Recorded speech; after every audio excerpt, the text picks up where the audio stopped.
আসসালামু আলাইকুম বাংলাদেশবাসী। আজকে আমি সৌদি আরবের এমন একটি জায়গায় আছি এই ভিডিওটা করতে, বুঝছেন?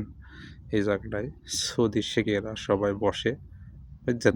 দেখেছেন আমাদের বাংলাদেশের একজন অতিথি আসলে চেয়ারম্যান মেম্বার তারে বসার নাকি কত সুন্দর আহ্বান করা লাগে, বুঝছেন? দেখেন কত কিছু ঘটেন বারকার নাকি সৌদির ভালো ভালো লোক নিয়ে আসি এখানটায় বসে, বুঝছেন?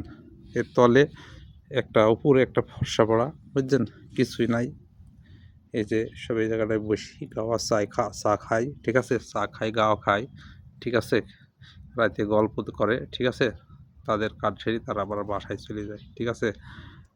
আর আমাদের বাংলাদেশের একটা যদি শুনি যে একটা মেম্বার আসবে, তার নাকি চেয়ার গোছালি লাগে, ঠান্ডা পানি গোছানি লাগে, গাছের ডাব গোছানি লাগে, ঠিক আছে? এইটুকুই পার্থক্য বাংলাদেশ আর সৌদি আরব, ঠিক আছে?